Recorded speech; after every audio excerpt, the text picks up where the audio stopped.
Hello everyone, నేను Ramana Bhupathi, quality thought founder. So ఇవాళ ఈ వీడియోలో చాలామంది ఫ్రెషర్స్ కాలేజెస్లో ఇప్పుడు ప్లేస్మెంట్స్ రావట్లేదు. ఎస్పెషల్లీ 2022, 2023, 2024 ఎవరైతే బీటెక్ ఆర్ డిగ్రీ చదివారో ఈ ఫ్రెషర్స్ అంటే రెసిషన్ వలన కావచ్చు, లేకపోతే వేరే రీజన్స్ వలన సరిగ్గా ప్లేస్మెంట్స్ జరగలేదు. ఎప్పుడైతే ప్లేస్మెంట్స్ జరగలేదో సో చాలామంది ఈవెన్ ఇప్పుడు మన 2024 ఎస్పెషల్లీ చూస్తే ఐఐటి, త్రిబుల్ ఐటీ లాంటి కాలేజెస్లో కూడా ఒక 30-40% మెంబర్స్ ప్లేస్మెంట్స్ జరగలేదు. సో ఇలా ప్లేస్మెంట్స్ లేకపోవటం వలన చాలామంది బీటెక్ అయిపోయింది అంటే కాలేజ్ నుంచి బయటకు వచ్చేసారు. బయటకు వచ్చినా సరే వాళ్ళకి ప్లేస్మెంట్ రాక ఏం చేస్తే బెటర్, దీని మీద కెరీర్ గైడెన్స్ ఇవ్వమని చెప్పి మన క్వాలిటీ థాట్ యూట్యూబ్ ఛానల్లో కామెంట్స్లో అడగడం జరిగింది. సో ఇలాంటి వాళ్లకు ఈ వీడియోలో డీటెయిల్డ్గా ఒక ఫ్రెషర్ 2023, 2024 ఫ్రెషరు ప్లేస్మెంట్ రావాలంటే ఏం చేయాలి. సో కాలేజ్ నుంచి బయటకు వచ్చేసిన ఫ్రెషర్ క్యాంపస్లో ఉన్నప్పుడు ప్లేస్మెంట్స్ ప్రాసెస్ డిఫరెంట్ ఉంటుంది. మీరు కాలేజ్ నుంచి బయటకు వచ్చేసాక ప్లేస్మెంట్ ప్రాసెస్ గురించి ఏం చేస్తే బెటర్గా ఉంటుందనేది కొన్ని పాయింట్స్ నా ఎక్స్పీరియన్స్లో ఈ క్వాలిటీ థాట్లో మేము చాలామంది ఫ్రెషర్స్ని లాస్ట్ 14 years నుంచి డీల్ చేయడం జరిగింది. సో ఈ క్వాలిటీ థాట్లో ఉన్న ఫ్రెషర్స్ యొక్క నేను చూసిన ఎక్స్పీరియన్సెస్ మీతో షేర్ చేసుకోవాలనుకుంటున్నాను. ఇవి ఫాలో అయితే కాలేజ్లో ప్లేస్మెంట్ తెచ్చుకోలేని ఫ్రెషర్స్ సక్సెస్ అవ్వడానికి ఛాన్సెస్ ఎక్కువ ఉంటాయి. ఒకటి, మీకు అంటే మీరు బీటెక్లో ఏ బ్రాంచ్ అని చదవనండి, ట్రిపుల్ సిఎస్సి ఇట్లా డిఫరెంట్ బ్రాంచెస్ డిగ్రీ డిఫరెంట్ స్ట్రీమ్స్లో ఉంటారు. ఫస్ట్ అసలు మీకు ఏ కోర్సు సూట్ అవుతుంది, కోర్స్ సెలెక్షన్ అనేది ఇంపార్టెంట్. సో ఏ కోర్సు సూట్ అవుతుందితో పాటు ఏ కోర్సులో ఓపెనింగ్స్ ఫ్రెషర్స్కి ఉన్నాయి. ఐటీ కోర్సెస్ 2 types, కొన్ని ఫ్రెషర్స్కి ఓపెనింగ్స్ ఉంటాయి, కొన్ని ఫ్రెషర్స్కి అసలు ఓపెనింగ్స్ ఉండవు. ఇప్పుడు మీరు ఎస్ఐపి తీసుకున్నారు, ఫ్రెషర్స్కి ఓపెనింగ్స్ చాలా తక్కువ.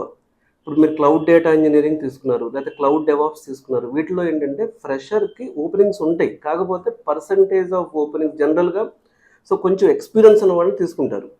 సో ఫ్రెషర్కి ఏ స్కిల్స్ మీద ఓపెనింగ్స్ ఉన్నాయి. సో ఫర్ ఎగ్జాంపుల్ ఫ్రెషర్కి జనరేటివ్ ఏఐ మీద స్టార్టప్స్లో తీసుకుంటున్నారు, ఎంఎన్సీస్ కాదు కానీ జనరేటివ్ ఏఐ మీద స్టార్టప్స్లో తీసుకుంటున్నారు. అలాగే ఫుల్ స్టాక్ డెవలపర్స్ని జావా కావచ్చు, పైథాన్ కావచ్చు, .NET కావచ్చు, జావా స్క్రిప్ట్ అంటే రియాక్ట్ జేఎస్ కావచ్చు, ఫుల్ స్టాక్ డెవలపర్స్ని హైర్ చేస్తున్నారు. అలాగే టెస్ట్ ఇంజనీర్స్ని ఫ్రెషర్స్ని హైర్ చేస్తున్నారు. సో మీరు ఫస్ట్ ఫ్రెషర్స్కి ఏ కోర్సెస్ సూట్ అవుతుంది అనేటటువంటి రైట్ గైడెన్స్ చూసుకోవాలి. అందులో మళ్ళీ మీకు ఏది సెట్ అవుతుంది. ఇప్పుడు మీరు చాలా టాలెంటెడ్ స్టూడెంట్ అనుకోండి, మీరు జెన్ఏఐ ఫ్రెషర్గా ట్రై చేయొచ్చు. మీరు కొంచెం average are above average skills ఉంటే ప్రోగ్రామర్గా ఫుల్ స్టాక్ డెవలపర్ కానీ మామూలు అంటే ఫుల్ స్టాక్ డెవలప్మెంట్ అంటే మొత్తం నేర్చుకోకపోయినా node JS developer, Java developer ఇట్లా ఒక ప్రోగ్రామింగ్ కరెక్ట్గా నేర్చుకొని ఫ్రెషర్గా వెళ్ళొచ్చు. మూడవది టెస్ట్ ఇంజనీర్గా మీరు కొంచెం ఇంకా యావరేజ్ ఇంకా బిలో యావరేజ్ టాలెంట్ ఉంది, కొంచెం ఈజీగా జాబ్ తెచ్చుకోవాలనుకుంటున్నారు, ఇప్పుడు మీరు టెస్టింగ్ ఫ్రెషర్గా వెళితే సరిపోతుంది. అలా కాకుండా హెవీ వెయిట్ సబ్జెక్ట్స్ మీరు టేకప్ చేస్తే లైక్ నేను చెప్పినట్లుగా మీకు డేటా ఇంజనీరింగ్ కానీ ఎస్ఐపి కానీ ఇలా కొన్ని సబ్జెక్ట్స్లో ఏంటంటే ఓన్లీ సీనియర్స్కి ఆల్రెడీ ఒక 3 to 5 years ఎక్స్పీరియన్స్ ఉన్న వాళ్ళకే దానిలో కాల్స్ ఉంటాయి. కాబట్టి మీకు కాల్స్ ఉండాలి, మీకు అది సూట్ అవ్వాలి. సో అలాగే దీన్ని మనం కోర్స్ సెలెక్షన్ ఇంకొక పాయింట్ చూద్దాం మనం. సో మీరు కోర్స్ సెలెక్ట్ చేసుకున్నారు, జావానో, .NET, రియాక్ట్ జేఎస్, టెస్టింగ్ ఒక కోర్స్ సెలెక్ట్ చేసుకున్నారు. ఇప్పుడు ఈ కోర్సు నేర్చుకునేది రియల్ టైం ఫ్యాకల్టీ దగ్గర నేర్చుకోండి. మనకు ఐటీ ట్రైనర్స్ 2 రకాలు. మళ్ళీ అకాడమిక్స్ అంటే మీకు ఆల్రెడీ కాలేజెస్లో చెప్పుంటారు, C, Java, database, DBMS database management system ఇట్లా అన్నీ మీకు కాలేజీలో చెప్పుంటారు కొన్ని కోర్సెస్. రియల్ టైం ట్రైనర్ ఉండటం అనేది చాలా ఇంపార్టెంట్. సో రియల్ టైం ట్రైనరా, నాన్ రియల్ టైం ట్రైనరా అనేది మీరు ఖచ్చితంగా తెలుసుకోవాలి. ఎలా తెలుస్తుందో కూడా నేను చెప్తాను. రియల్ టైం ట్రైనర్స్ ఏం చేస్తారంటే వాళ్ళ క్లాసెస్ చెప్పేటప్పుడు వాళ్ళ ప్రాజెక్ట్లో వాళ్ళు ఫేస్ చేసే ఛాలెంజెస్, వాళ్ళ ప్రాజెక్ట్ అసలు ఎట్లా రన్ అవుతుంది, సో వాళ్ళ క్లయింట్ కమ్యూనికేషన్ ఎలా ఉంటుంది, సో సినారియో బేస్డ్ ట్రైనింగ్ ఉంటుంది. అదే రియల్ టైంలో కాకుండా కొన్ని ఇన్స్టిట్యూట్స్లో అకాడమిక్ వైజ్ ఫ్యాకల్టీ ఉంటారు. వీళ్ళు ఏం చేస్తారంటే మీ కాలేజ్లో లాగా మోర్ థియరీ చెప్తారు. So more practical and real time scenario oriented trainer దగ్గర మీరు కోర్స్ నేర్చుకుంటే ఖచ్చితంగా సక్సెస్ అవ్వడానికి ఛాన్సెస్ ఎక్కువ ఉంటాయి. అలాగే సో మూడో మిస్టేక్ మీరు ఫ్రెషర్స్ చేయకూడదు ఏంటంటే చాలామంది ఫ్యాకల్టీలు ఏం చేస్తారంటే మీరు కోర్స్ నేర్చుకునేటప్పుడు ఒక రియల్ టైం ట్రైనర్ని తీసుకున్నారు. కొంతమంది ఫ్యాకల్టీలు నేను కూడా గమనించింది ఏంటంటే ఇప్పుడు ఫర్ ఎగ్జాంపుల్ మీరు జావా నేర్చుకున్నారు, కోడ్ అక్కడ డెవలప్ చేయకుండా ఆల్రెడీ ఎప్పుడో డెవలప్ చేసిన కోడ్ని కాపీ చేసి రన్ చేసి చూపిస్తారు. ఇది చాలా ఇంపార్టెంట్ అండి. ఇప్పుడు మీరు టెస్టింగ్ నేర్చుకుంటున్నారు, టెస్టింగ్లో కూడా టెస్ట్ కేసెస్ మీ ఫ్యాకల్టీ అక్కడ రాయాలి, అక్కడ టెస్ట్ కేసు మీ ముందు డెవలప్ చేయాలి. అలాగే జావా, రియాక్ట్ జేఎస్ ఏదైనా కోర్స్ కానివ్వండి, మీరు ఒక కోర్సు జాయిన్ అయ్యి ఆ కోర్సులో ఎగ్జిస్టింగ్ స్క్రిప్ట్ని కాపీ చేసి రన్ చేసి చూపిస్తుంటే అదేంటి, మీరు కోర్సుని రీడింగ్ నేర్చుకోవటం అది కాదు కదా. మీరు ప్రాక్టికల్గా డెవలప్ చేయాలంటే మీ ట్రైనర్ కూడా మీ ముందు డెవలప్ చేయాలి. సో మీ క్లాస్లో కోడ్ డెవలప్ చేస్తున్నారా, కోడ్ కాపీ చేసి రన్ చేస్తున్నారా అనేది చాలా ఇంపార్టెంట్ పాయింట్. సో ఇది మీకు ఎందుకంటే మీకు ప్రాక్టికల్ ఎక్స్పీరియన్స్ రావాలంటే అసలు రియల్ టైంలో మీ ఫ్యాకల్టీ మీరు క్లాస్లో కూర్చున్నప్పుడు కోడ్ డెవలప్ చేస్తే అతనికి కూడా అక్కడ ఏం రన్ టైం ఎర్రర్స్ వస్తున్నాయి, ఏం ఛాలెంజెస్ వస్తున్నాయి అనేది తెలుస్తుంది. కోర్స్ గురించి మాట్లాడాం, అలాగే రియల్ టైం ట్రైనింగ్ గురించి మాట్లాడాం. మూడవది, మీరు ఖచ్చితంగా ప్రతి సబ్జెక్ట్లో కొన్ని సర్టిఫికేషన్స్ ఉంటాయి, ప్రతి సబ్జెక్ట్లో సర్టిఫికేషన్స్ ఉంటాయి. ఇప్పుడు మీకు జావాకి SEJP ఇట్లా చాలా సర్టిఫికేషన్స్ ఉన్నాయి, మీకు ఒరాకిల్లో సర్టిఫికేషన్స్ ఉన్నాయి, అయితే టెస్టింగ్లో ISTQB సర్టిఫికేషన్ ఉంది. సో ఇంకొక డీటెయిల్డ్గా అసలు సర్టిఫికేషన్స్ ఏం చేయాలనేది కూడా సపరేట్ వీడియో చేస్తాను.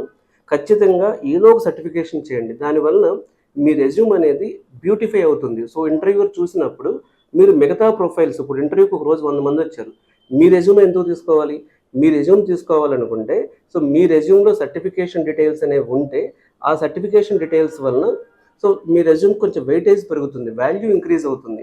సో మీ సబ్జెక్ట్లో ఏ సర్టిఫికేషన్కి ఇంటర్నేషనల్ స్టాండర్డ్స్ ఉన్నాయో మీరు తెలుసుకుని ఆ సర్టిఫికేషన్ చేయడానికి ట్రై చేస్తే కొంచెం ఎక్స్పెన్సివ్. అంటే చాలామంది ఫ్రెషర్స్ ఈ పాయింట్ ఇగ్నోర్ చేస్తారు. ఇప్పుడు ISTQB సర్టిఫికేషన్ చేయాలంటే 5 నుంచి 8,000 కాస్ట్ అవుతుంది, జావా సర్టిఫికేషన్ కూడా అట్లా కాస్ట్ అవుతుంది. కాబట్టి సో ఏ సబ్జెక్ట్ అయినా సరే సర్టిఫికేషన్ కొంచెం కాస్ట్ అవుతుంది, అన్నెసరీగా మేము బేర్ చేయాలని చెప్పి. ఇప్పుడు గుర్తుపెట్టుకోండి, మీరు యూనివర్సిటీలకి కాలేజీలకి లక్షలు పెట్టుంటారు, ఒక 5-10 వేల రూపాయలు సాఫ్ట్వేర్ స్కిల్కి సర్టిఫికేషన్ చేయడం అనేది మీ రెజ్యూమ్కి చాలా మంచిది. ఎందుకంటే కాలేజ్లో టాలెంట్ బేస్డ్ హైరింగ్ జరుగుతుంది, కానీ కాలేజ్ బయటకు వచ్చి మీరు ఇట్లా కోర్సు నేర్చుకున్న తర్వాత కోర్సు అంటే స్కిల్ బేస్డ్ హైరింగ్, నీకు జావా వస్తేనే తీసుకుంటారు. ఇక్కడ ఆఫ్ క్యాంపస్లు ఆన్ క్యాంపస్లు తక్కువ ఉంటాయి. సో మీరు స్కిల్ బేస్డ్ హైరింగ్ జరుగుతుంది కాబట్టి ఆ స్కిల్కి సంబంధించినటువంటి సర్టిఫికేషన్ చేస్తే బెటర్. ఇంకొక ఇంపార్టెంట్ పాయింట్ ఏంటంటే సర్టిఫికేషన్తో పాటు ఇంటర్న్షిప్స్ చేయండి. సో ఇప్పుడు మీరు 6 months అయిపోయింది, 23 పాస్ అవుట్, ఇప్పుడు 1 year అయిపోయింది. ఈ 1 year మీరు ఏం చేశారని అడుగుతారు ఇంటర్వ్యూలో. సో మీరు నేర్చుకుంటున్నారని చెప్పినా పర్లేదు, కాకపోతే మీకు ఏదన్నా ఒక చిన్న స్టార్టప్ కంపెనీలో కానీ ఎక్కడైనా ఒక లైవ్ ప్రాజెక్ట్ ఇంటర్న్షిప్ చేస్తే ఒక 6 months ప్రాక్టికల్గా మీకు ప్రాజెక్ట్ అర్థమవుతుంది. కాబట్టి ఇలాంటి వాళ్ళని స్టార్టప్స్ కంపెనీస్ కానీ మిడ్ లెవెల్ కంపెనీస్ కానీ హైర్ చేసే ఛాన్సెస్ ఎక్కువ ఉంటాయి. సో మీరు ఖచ్చితంగా కోర్స్ కంప్లీషన్ సర్టిఫికేట్తో పాటు అలాగే మీకు ఆ కోర్స్ మీద ఒక స్టాండర్డ్ సర్టిఫికేషన్, అలాగే ఇంటర్న్షిప్ కూడా చేయండి. అలాగే ఇంటర్న్షిప్ ఎలా చేయాలి అనే దాని మీద కూడా నేను మీకు డీటెయిల్ వీడియో చేస్తాను. ఇంటర్న్షిప్ చేయడం మర్చిపోకండి. అలాగే 5th ఇంపార్టెంట్ పాయింట్ అండి, లింక్డ్ఇన్ ప్రొఫైల్ కరెక్ట్గా మెయింటైన్ చేయండి. సో లింక్డ్ఇన్ ప్రొఫైల్ మెయింటైన్ చేస్తే చాలా హ్యాపెనింగ్ థింగ్స్ అనేవి మీకు తెలుస్తాయి, అసలు అప్డేట్స్ తెలుస్తాయి. అలాగే ఏ కంపెనీస్కి హైరింగ్స్ ఉన్నాయో తెలుస్తుంది, హైరింగ్ జరుగుతుందో తెలుస్తుంది. అలాగే మీ సీనియర్స్, మీ కనెక్షన్లో ఉన్న వాళ్ళు ఎక్కడైనా కంపెనీస్లో వర్క్ చేస్తుంటే వాళ్ళ కంపెనీలో ఓపెనింగ్స్ ఉంటే మీకు రిఫరెన్స్ ఇవ్వడానికి తెలుస్తుంది. కాబట్టి ప్రాపర్గా లింక్డ్ఇన్ ప్రొఫైల్ అనేది మెయింటైన్ చేయండి. సో మీరు ఇమ్మీడియట్గా ఫస్ట్ స్టెప్, ఆల్రెడీ మీకు లింక్డ్ఇన్ ప్రొఫైల్ ఉంటే, మీరు కాలేజ్లో లింక్డ్ఇన్ ప్రొఫైల్ ఉంటే బయటకు వచ్చాక మీరు ఏం కోర్స్ చేస్తున్నారు, ఏ ప్రాజెక్ట్స్ చేస్తున్నారు, ఏ స్కిల్స్ అప్గ్రేడ్ చేసుకుంటున్నారు, ఏ సర్టిఫికేషన్స్ చేస్తున్నారు, ఏ ఇంటర్న్షిప్ చేస్తున్నారు అనేది లింక్డ్ఇన్లో అప్డేట్ చేస్తూ ఉండండి. సో మీ లింక్డ్ఇన్లో హ్యాపెనింగ్గా ఉండటం అనేది ఖచ్చితంగా ఇంపార్టెంట్ అండి. అలాగే 6th one, ప్లేస్మెంట్స్ టీమ్ని మీ ఎక్కడైతే ఇన్స్టిట్యూట్లో మీరు ప్లేస్మెంట్స్ జాయిన్ అయ్యారో, సో ట్రైనింగ్ జాయిన్ అయ్యారో ప్లేస్మెంట్ ఆఫీసర్స్తో ప్రాపర్ కమ్యూనికేషన్ మెయింటైన్ చేయండి. ఒకటి, మీ కాలేజ్లో ప్లేస్మెంట్ ఇప్పించలేకపోయినా మీరు కాలేజ్ బయటకు వచ్చినా కూడా మీ కాలేజ్ ప్లేస్మెంట్ ఆఫీసర్కి తెలిసిన కొన్ని కంపెనీస్ అప్పుడప్పుడు ఆయన అడగొచ్చు, మీ పిల్లలుంటే పంపించమని చెప్పి. కాబట్టి మీ కాలేజ్లో ఉన్న ప్లేస్మెంట్ ఆఫీసర్స్తో కూడా రిలేషన్షిప్ మెయింటైన్ చేయండి. ఏదైతే మీరు ఇన్స్టిట్యూట్లో జాయిన్ అయ్యారో ఆ ఇన్స్టిట్యూట్లో ఉన్న ప్లేస్మెంట్ ఆఫీసర్ టీమ్ని మీట్ అవ్వండి. ఇక్కడ ప్రాబ్లం ఏంటంటే చాలా వరకు training institutes placement division ignore చేస్తాయి. అంటే ట్రైనింగ్ ఇన్స్టిట్యూట్ అంటే ట్రైనింగ్ పాయింట్ ఆఫ్ వ్యూ వెళ్తాయి, కానీ ఇప్పుడు చాలామంది ప్లేస్మెంట్ ఆఫీసర్స్ని కూడా మెయింటైన్ చేస్తున్నారు. సో మీరు ప్లేస్మెంట్ ఆఫీసర్స్ని ఖచ్చితంగా రిలేషన్షిప్లో ఉండడం మంచిది. మీ ఇన్స్టిట్యూట్లో కానీ మీ కాలేజ్లో కానీ ప్లేస్మెంట్ ఆఫీసర్ లేకపోతే లింక్డ్ఇన్లో మీరు ప్లేస్మెంట్ ఆఫీసర్స్ కొంతమందిని మీరే పరిచయం చేసుకుని మీ ప్రొఫైల్ షేర్ చేస్తూ ఉండండి. అలాగే ఇక్కడ ఇంకో ఇంపార్టెంట్ పాయింట్ ఏంటంటే, కెరీర్స్ ఉంటుంది. మీరు ప్రతి కంపెనీ ఇప్పుడు మీరు ఒక కంపెనీ ఓపెన్ చేసి క్యాప్‌జెమినీ ఏదైనా కంపెనీ చిన్న స్మాల్ కంపెనీ, బిగ్ కంపెనీ ఒక ఎంఎన్‌సీ అనే కాదండి చాలా ఐటీ కంపెనీస్ ఉన్నాయి. కెరీర్ సెక్షన్‌లోకెళ్ళి మీ రెజ్యూమ్‌ని మీరు అప్‌లోడ్ చేస్తూ ఉంటే వాళ్ళకి రియల్‌గా నీడ్ ఉన్నప్పుడు హెచ్ఆర్‌కి ఆ మెయిల్ వెళ్తుంది మీరు అప్‌లోడ్ చేసిన రెజ్యూమ్. కాబట్టి ఐటీ కంపెనీ హోమ్ పేజ్‌లోకెళ్ళి కెరీర్స్‌లో మీరు రెజ్యూమ్‌ని అప్‌లోడ్ చేస్తే మీకు ఇంటర్వ్యూ కాల్స్ వచ్చే అవకాశం పెరగొచ్చు. సో తర్వాత అంటే ఎస్పెషల్లీ స్టార్టప్ కంపెనీస్‌లో మీరు కెరీర్ సెక్షన్‌లో వెళ్ళి వాళ్ళు కాంటాక్టర్స్ అనేది మెయిల్ ఐడీ ఇస్తారు. వాళ్ళకని మీరు రెజ్యూమ్ షేర్ చేస్తూ ఉండండి. వాళ్ళకి నీడ్ ఉన్నప్పుడు మిమ్మల్ని పిలిచేటటువంటి ఛాన్స్ ఉంటుంది. అంటే ఇక్కడ నెట్వర్కింగ్ ఇంపార్టెంట్ అంటున్నాను. మీరు ప్లేస్మెంట్ ఆఫీసర్ కావచ్చు, లింక్డ్ఇన్‌లో మీ ఫ్రెండ్స్‌తో కావచ్చు, లేకపోతే ఐటీ కంపెనీస్‌తో, స్టార్టప్స్‌తో కానీ నెట్వర్కింగ్ అనేది ఇంపార్టెంట్. అలాగే ఇంకొక ఇంపార్టెంట్ విషయం గుర్తుపెట్టుకోండి. మీరు ఫ్రెషర్‌గా కాలేజ్ బయటకు వచ్చాక హై ప్యాకేజీలు ఎక్స్పెక్ట్ చేయడం ఆపేసేయండి. కాలేజ్‌లో ఉన్నప్పుడు ఎంఎన్‌సీస్ వస్తారు. వాళ్ళు హై ప్యాకేజీలు ఇస్తారు. కాలేజ్ బయటకు వచ్చాక ఫ్రెషర్స్‌కి ప్యాకేజెస్ 2,00,000 నుంచి 7,00,000, 8,00,000 ఇంతవరకు ఎక్స్పెక్ట్ చేయండి. మీరు కాలేజ్‌లో లాగా 10,00,000, 15,00,000, 20,00,000 ఎంఎన్‌సీస్ తక్కువ వస్తాయి. నేను రావని చెప్పను కానీ తక్కువ వస్తాయి. సో మీరు ఇన్‌స్టిట్యూట్‌లో కోర్స్ నేర్చుకుంటున్నప్పుడు మీ ప్యాకేజ్ 2,00,000 నుంచి 7,00,000 ఈ రేంజ్‌లో మీరు పెట్టుకుని అది కూడా మీరు స్కిల్స్ ఇంప్రూవ్ చేసుకునే దాన్ని బట్టి ఉంటుంది. సో మీరు కాలేజ్ నుంచి బయటకు వచ్చారు కాబట్టి ఇక్కడ క్యాంపస్ అంటే కాలేజ్‌లోనే క్యాంపస్ రాలేదంటే బయటకు వచ్చినప్పుడు ఇన్‌స్టిట్యూట్స్ నుంచి మీకు ప్లేస్మెంట్ కష్టమవుతుంది కాబట్టి చిన్న కంపెనీ అయినా, స్టార్టప్ అయినా, ప్యాకేజ్ తక్కువైనా తప్పకుండా జాయిన్ అవ్వండి. నాకు ప్యాకేజ్ కావాలి, ఎంఎన్‌సీయే కావాలని కూర్చుంటే మీకు టైం డిలే అయ్యేటటువంటి ఛాన్స్ ఉంది. అలాగే మీరు ఇంటర్వ్యూస్‌కి వెళ్ళినప్పుడు కాలేజ్‌లో బల్క్ హైరింగ్ జరుగుతుంది. ఇప్పుడు టీసీఎస్ మీ కాలేజ్‌కి వచ్చి 100 మందిని హైర్ చేస్తుంది. కానీ కాలేజ్ బయటకు వచ్చాక బల్క్ హైరింగ్ ఉండదు. సో కొన్ని అంటే ఇన్‌స్టిట్యూట్స్‌కి మీరు ఫ్రెషర్స్ కావాలని చెప్పి 5, 10 మంది, 20 మంది, 30, 40 ఇట్లానే అడుగుతారు ఎక్కువ మంది. సో కాబట్టి అంటే మీరు కొన్ని కంపెనీస్ ఇంటర్వ్యూస్‌కి వెళ్ళి ఫెయిల్ అవ్వచ్చు.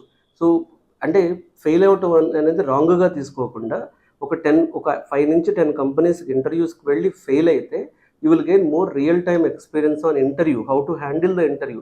సో మీరు 10th అండ్ 11th ఇంటర్వ్యూకి వెళ్ళేటప్పటికి కాన్ఫిడెంట్‌గా మీరు ఆన్సర్ చేయగలుగుతారు. అలాగే హెచ్ఆర్ అంటే ఎస్పెషల్లీ మీరు ఫ్రెషర్ ఇంటర్వ్యూకి వెళ్ళేటప్పుడు ఆ కంపెనీ గురించి స్టడీ చేయండి. ప్రాపర్‌గా ఆ కంపెనీ ప్రొఫైల్ స్టడీ చేయండి. స్టడీ చేసి ఆ హెచ్ఆర్ రౌండ్‌లో కూడా మీరు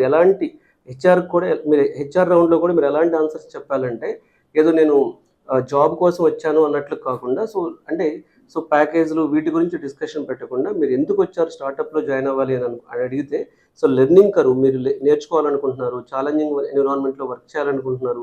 వీటిల మీద హెచ్ఆర్‌తో డిస్కస్ చేసి మీరు కాన్ఫిడెంట్‌గా ఉంటే హెచ్ఆర్‌కి ఉండే భయం ఏంటంటే ఓకే నేను ఒక టాలెంటెడ్ ఎంప్లాయీని హైర్ చేస్తున్నాను. నాది చిన్న కంపెనీ, వీడికి 3 లక్షలు ఇస్తున్నాను. వీడి దగ్గర ఉండొచ్చు, వెళ్ళిపోవచ్చు. అలా కాకుండా మీరు కాన్ఫిడెన్స్ ఇవ్వాల్సిన బాధ్యత మీ మీదే ఉంటుంది. అలాగే ఈ పాయింట్లోనే మీరు కంపెనీ గురించి స్టడీ చేసి ఇంటర్వ్యూకి వెళ్ళండి. అసలు కంపెనీ ఏ డొమైన్లో ఉంది, health care domain, insurance domain, banking domain, అలాగే టెక్నాలజీస్ ఏం వాడుతున్నారు, వాళ్ళ ప్రీవియస్ ఇంటర్వ్యూ క్వశ్చన్స్ ఎలా ఉన్నాయి, అసలు అక్కడ వర్క్ కల్చర్ ఏంటి, వాళ్ళ ఎక్స్పెక్టేషన్స్ ఏంటి, ఇలాంటివన్నీ ప్రాపర్గా తెలుసుకుని వెళితే మీరు ఇంటర్వ్యూని బెటర్గా హ్యాండిల్ చేయడానికి ఛాన్స్ ఉంటుంది. సో మీరు కాలేజ్లో క్యాంపస్ సెలక్షన్ కొట్టలేకపోతే బయటకు వచ్చి మీరు ఐటీ జాబ్ కోసం ట్రై చేస్తున్నప్పుడు ఈ పాయింట్స్ కానీ మీరు ఫాలో అయితే అంటే మీకు ఐటీలో ఫస్ట్ జాబ్ రావడానికి చాలా అవకాశాలు చాలా ఎక్కువ ఉంటాయి. ఇది మేము క్వాలిటీ థాట్లో ఈ 14 ఇయర్స్లో నేను చాలా వేల మంది ఫ్రెషర్స్ చూసిన అనుభవంతో ఈ పాయింట్స్ మీతో షేర్ చేసుకోవాలనుకుంటున్నాను. సో ఈ వీడియోలో క్లియర్గా మనం ఫ్రెషర్కి ఐటీ ప్లేస్మెంట్ ఎలా తెచ్చుకోవాలనే కొన్ని టిప్స్ మాట్లాడాం. ఇది మీకు నచ్చితే మీ సర్కిల్లో ఉన్న ఫ్రెషర్స్కి, ఎవరైనా ఐటీ జాబ్ కోసం ట్రై చేస్తున్న ఫ్రెషర్స్కి ఈ వీడియోని మీరు షేర్ చేయండి. అలాగే quality thought YouTube channel subscribe చేయండి. సో ఇంటర్న్షిప్స్ గురించి, ప్లేస్మెంట్స్ గురించి, కెరీర్ గైడెన్స్ లాంటి విషయాల గురించి మరిన్ని విషయాలు మీకు తెలియటానికి క్వాలిటీ థాట్ యూట్యూబ్ ఛానల్ తప్పకుండా సబ్స్క్రైబ్ చేయండి, లైక్ చేయండి.